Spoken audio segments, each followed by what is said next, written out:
Pernah suatu waktu dia di zaman Rasulullah SAW sudah meninggal. Rasulullah SAW sudah intaqala ila rafiqil a'la. Bahasa meninggal sepertinya kurang pas buat Rasulullah SAW. Rasulullah SAW berpindah kepada alam yang lain. Datang Rasulullah SAW di zaman Sayyidina Uthman bin Affan. Nuaiman duduk di depan masjid Rasulullah SAW. Rasulullah sudah nggak ada. Nuaiman sumpek. Biasanya Rasulullah SAW dimainin sama dia. Ini duduk di masjidnya Rasulullah SAW. Nggak ada kerjaan dia. Dia ambil batu, dia lempar, ngeliatin orang yang bolak balik sana. Kalau kata orang Malaysia, pusing sana, pusing sini, balik sana, balik sini. Nuaiman melihat ada orang yang buta, orang yang nggak bisa melihat, pegang tongkat. Jalan, dia pusing sana, pusing sini, balik sana, balik sini. Nuaiman, saya lagi sumpek, ini orang bikin tambah sumpek. Dipanggil sama Nuaiman, hei buta, kemari kamu. Ini Nuaiman gak bisa ngelihat orang kecuali dikerjain. Itu Nuaiman, gak bisa ngelihat orang kecuali kerjain. Tapi dia dicintai oleh Allah. Susah kan, kalau Allah udah cinta. Makanya cari cinta Allah, bukan cari surganya Allah. Cari ridha Allah, jangan cari surganya Allah. Surga itu makhluk, tapi ridhanya Allah, cintanya Allah itu yang paling mahal. Nuaiman akhirnya dipanggil buta. Buta, kamu kemari. Kenapa, kata si buta? Saya ini pusing, saya lagi sumpek, ngeliat kamu tambah sumpek, kata Nuaiman.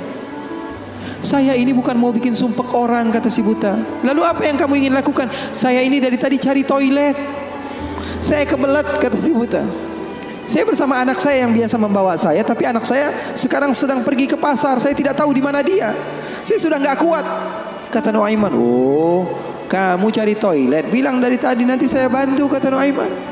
Dipegang tangannya sama Nuaiman. Ini mau balas dendam ini Nuaiman.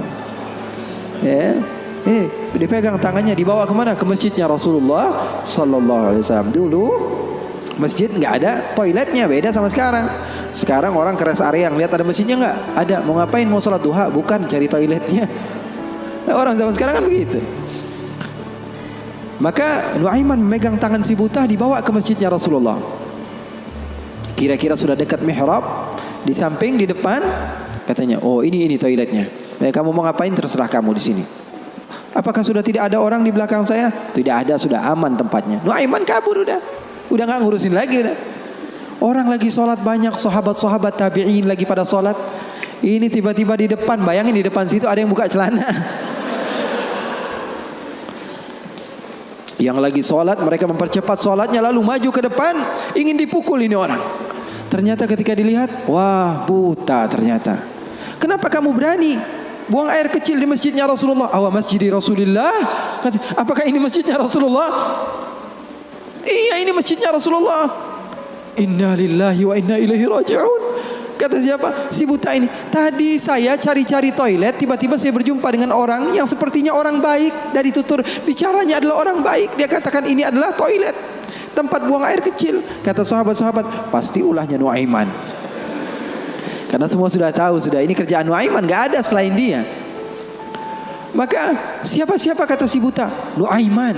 Oh, kurang ajar Nuaiman. Saya nadar, saya tidak keluar dari kota Madinah, pulang ke kampung saya sebelum saya pukul Nuaiman dengan tongkat saya. Buta ini sudah begitu marah.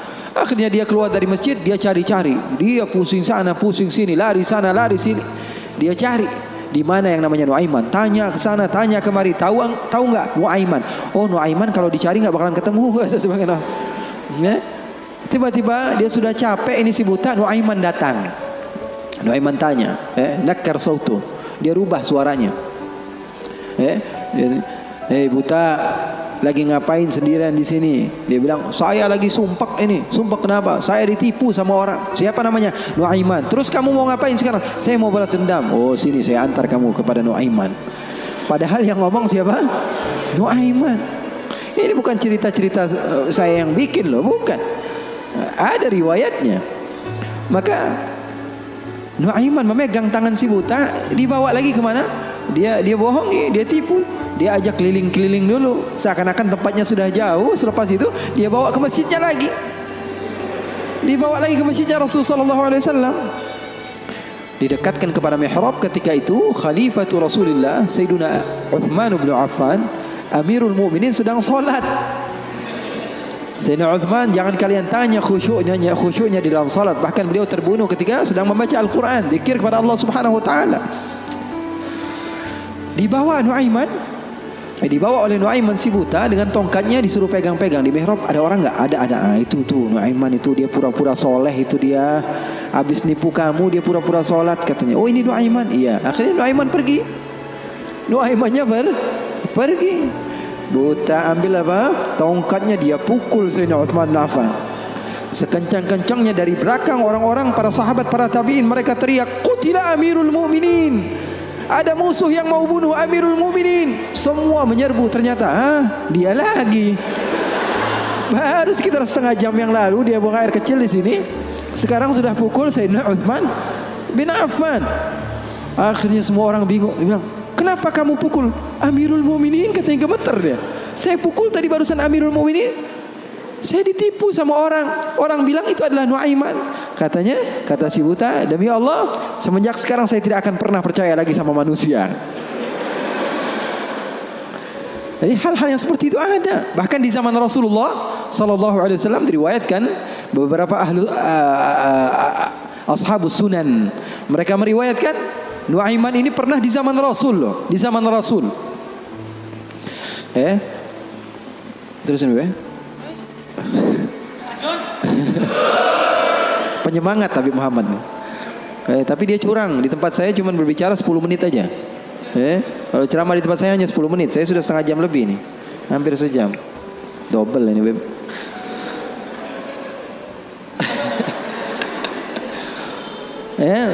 Nuaiman di zaman Rasulullah sallallahu alaihi wasallam, Sayyidina Abu Bakar ini banyak rihlah. Banyak pergi kemana-mana. Pergi ke Syam untuk berdagang, berbisnis. Suatu saat Sayyidina Abu Bakar datang ke Rasulullah mengatakan, "Ya Rasulullah, saya mau izin." "Izin apa wahai Abu Bakar?" "Saya mau ajak Nuaiman ini ikut saya berbisnis ke negeri Syam, ke luar negeri ini, bikin paspor Nuaiman. Keren, ke daerah lain, ke Syam." Kata Rasulullah, "Ya sudah, bawa saja Nuaiman, enggak apa-apa." Sahabat Nabi izin dulu sama Rasulullah. Dibawa Nuaiman. Dibawa Nuaiman bersama beberapa orang yang ikut. Biasa Sayyidina Abu Bakar kalau berbisnis berdagang ke negeri Syam, dia bawa rombongan yang banyak. Di antaranya tadi Nuaiman dibawa. Sesampainya di negeri Syam, semua dibagi tugasnya oleh Sayyidina Abu Bakar. Kamu berdagang, kamu membeli, fulan bin fulan, semuanya mendapat apa? Tugas dari Sayyidina Abu Bakar. Ada seseorang di antara sahabat Sayyidina Abu Bakar, namanya Huwaitib. Namanya siapa? Huwaitib. Ini orangnya polos banget. Kata Sayyidina Abu Bakar, "Kamu seperti biasa wahai Huwaitib. Apa kerjaan kamu?" "Pekerjaan kamu jaga makanan. Kalau saya minta makan, kamu kasih. Kalau saya belum datang, maka jangan beri makanan." Nuaiman tanya, "Saya kerjaannya apa wahai Abu Bakar?" "Kamu mau ngapain terserah kamu wahai Nuaiman. Yang penting kamu hadir bersama-sama." Rasulullah SAW dan sahabatnya itu manhaj mereka, nggak melulu serius aja. Kalau kalian dapatkan guru-guru kalian mengajak sedikit bercanda kepada kalian atau berlaku asik kepada kalian, itu manhaj Rasulullah SAW di dalam menggapai hati seseorang sehingga dia mau untuk mendekati agama Islam. Ini enggak, dikit-dikit matanya melotot, melihat ke kanan bilang sesat, ngelihat ke kiri dibilang sesat, ini orang salah, ini orang enggak betul, ini orang enggak baik. Enggak, Rasulullah enggak begitu. Rasulullah SAW penuh dengan kebijakan. Enggak juga Rasulullah SAW ngegampangin. Wah, ini boleh, yang ini boleh, yang ini boleh, semuanya boleh. Enggak juga, ada batas-batasannya. Makanya kalian beruntung di dalam satu manhaj, la ifrat wa la tafrid. Enggak berlebih-lebihan, enggak kekurang-kurangan. Maka Nuaiman bertanya kepada Sayyidina Abu Bakar, "Kerjaan saya apa?" "Pekerjaan kamu terserah, mau ngapain aja." Sayyidina Abu Bakar pergi berbisnis. Nuaiman enggak ada kerjaan, akhirnya lapar. Dia datang kepada Huwaitib, mengatakan kepada dia, "Tib, saya sudah lapar nih. Saya pengen makan nih. Berikan kepada saya makanan." Kata Huwaitib, dia mengatakan, Wahai Nuaiman, Sekarang belum waktunya makan, kita tunggu Abu Bakar sekitar sejam 2 jam lagi dia datang, baru saya akan berikan makan. Ini kan amanat dari Sayyidina Abu Bakar, sahabat Nabi. Ini orangnya polos banget ini, sahabatnya Sayyidina Abu Bakar. Akhirnya Nuaiman bilang, saya sudah lapar, saya nggak bakalan kuat nunggu Abu Bakar. Ini orangnya aneh, yang ini orangnya polos. Yang satu bilang, wah enggak, saya takut dibilang enggak amanah. Oh, kamu berani melawan saya, kata Nuaiman. Lalu melunak ini Huwaitib, dia bilang, tolonglah Nuaiman, jangan jahat sama saya. Kalau Rasulullah saja bisa kamu kerjain, apalagi saya. Tolonglah katanya, jangan macam-macam. Kata Nuaiman, kamu berikan makanan, kalau tidak saya bikin masalah sama kamu. Ngancem Nuaiman. Akhirnya dia mengatakan, waduh gimana ini? Ini amanat dari Abu Bakar. Sudah, terserah kamu. Yang terpenting saya tidak akan berikan makanan sehingga Abu Bakar datang. Kamu mau ngapain terserah kamu. Akhirnya Nuaiman bilang, wah nantang saya, kata Nuaiman. Apa yang dilakukan Nuaiman? Nuaiman pergi ke pasar. Dia cari tempat penjualan hamba sahaya. Dia lihat, wah ini hamba sahaya jual. Berapa harganya? 300 dirham. Yang ini berapa? 300 dirham. Yang ini berapa? 300 dirham. Wah, dia bilang, mahal-mahal ya hamba sahaya di sini, kata. Loh, memangnya kenapa? Saya punya hamba sahaya, saya mau jual 100 dirham saja, kata. Apa kata Nuaiman? Saya punya hamba sahaya, saya mau jual 100 dirham saja. Wah, murah sekali hamba sahaya kamu. Iya, cuma dia punya kekurangan. Kekurangannya apa? Kalau kalian tangkap, dia bakalan bilang, saya bukan hamba sahaya, saya orang bebas. Saya bukan hamba sahaya, saya orang bebas. Wah, kata orang-orang, saya mah nggak perlu sama bacotnya, yang penting kerjanya. Dia mau ngomong apa terserah, yang terpenting dia mau kerja. Oh, kalau begitu deal. Saya jual hamba sahaya saya, dapat uang 100 dirham nih, uang yang banyak.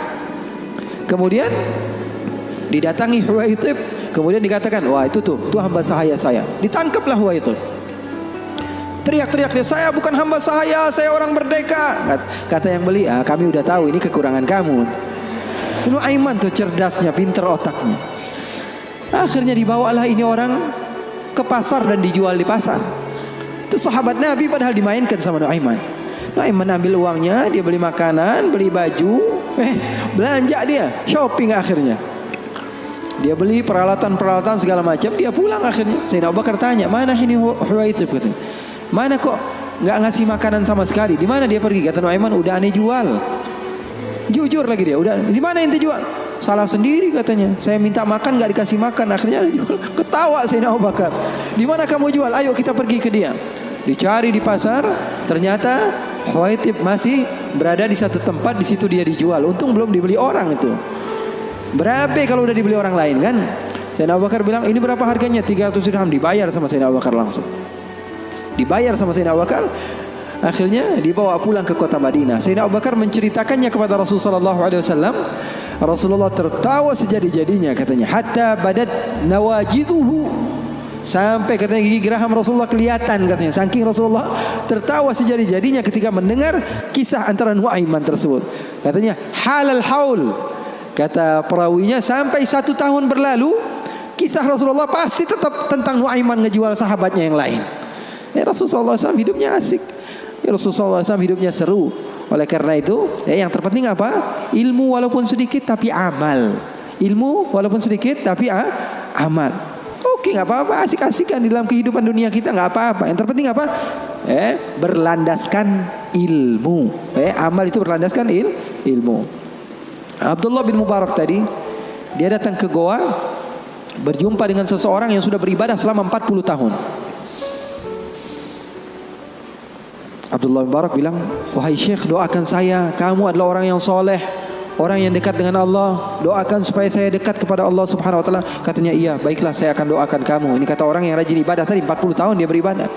Didoakan oleh dia. Kemudian Abdullah bin Mubarak, ringkas cerita, izin pulang. Ketika pulang, Abdullah bin Mubarak melihat keanehan. Ini kok hamba Allah, dia pakai gelang. Bukan pakai gelang, pakai kalung. Ini kok dia pakai kalung? Ketika diperhatikan sepertinya ada sesuatu di kalungnya.